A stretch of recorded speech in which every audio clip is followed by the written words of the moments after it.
জয় শ্রী কাল ভৈরব। মঙ্গল গ্রহ আমাদের ডিজায়ারকে রিপ্রেজেন্ট করে, আমাদের ইচ্ছা শক্তিকে রিপ্রেজেন্ট করে, জীবনে সেই ক্ষমতাকে রিপ্রেজেন্ট করে যে ক্ষমতা দিয়ে আমরা জীবনে অনেক কিছু পেতে পারি। মঙ্গল যদি ডিস্টার্ব থাকে তাহলে বুদ্ধির বেশি, আপনার ইরিটেশন, রাগ, অভিমান এই সব জিনিসগুলো বেশি হবে এবং আপনি বুদ্ধি নাশ করবেন এবং আপনি আপনার ইচ্ছা বা কামনার দিকে এগিয়ে যেতে পারবেন না। এই ক্ষেত্রে যদি আপনি মঙ্গলকে সঠিক করতে চান, আপনার চার্টে মঙ্গল ভালো আছে কি মঙ্গল আপনার চার্টে উইক আছে, কিন্তু আপনি মঙ্গলকে ভালো করতে চান, আরো ভালো ফল পেতে চান, তাহলে নিয়মিত ব্যায়াম করুন। ব্যায়াম করলে মঙ্গল গ্রহ স্ট্রং হয় এবং প্রত্যেকদিন ঘুম থেকে উঠে একটু হলেও মধু খান।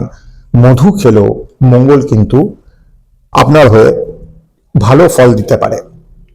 এছাড়াও যারা শ্রমজীবী আছে, অর্থাৎ খাটনি করে পয়সা রোজগার করে, তাদেরও মঙ্গলবার আপনি লাড্ডু খাওয়াতে পারেন, এতেও কিন্তু মঙ্গল ভীষণভাবে এফেক্টিভ হয়।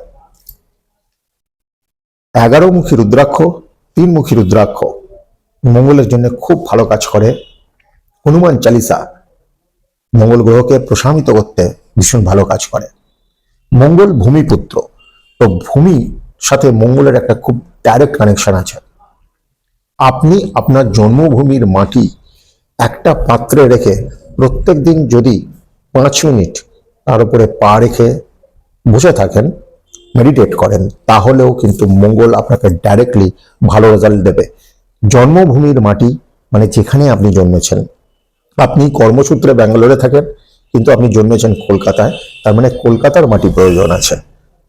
এই সামান্য জিনিস করলে আপনারা দেখবেন আপনাদের অনেক ইচ্ছা পূর্ণ হচ্ছে এবং আপনাদের মধ্যে সেই শক্তি কাজ করছে যেটা ইরিটেটিভ শক্তি নয়, যেটা আপনাকে অসুবিধা ফেলে না, কিন্তু অনেক বলিষ্ঠ শক্তি, যার শক্তি দিয়ে আপনি অনেক বৃহৎ কার্যসিদ্ধি করতে পারেন। তাই ভালো থাকুন, ভালো রাখুন। জয় শ্রী হনুমান, জয় শ্রী কাল ভৈরব।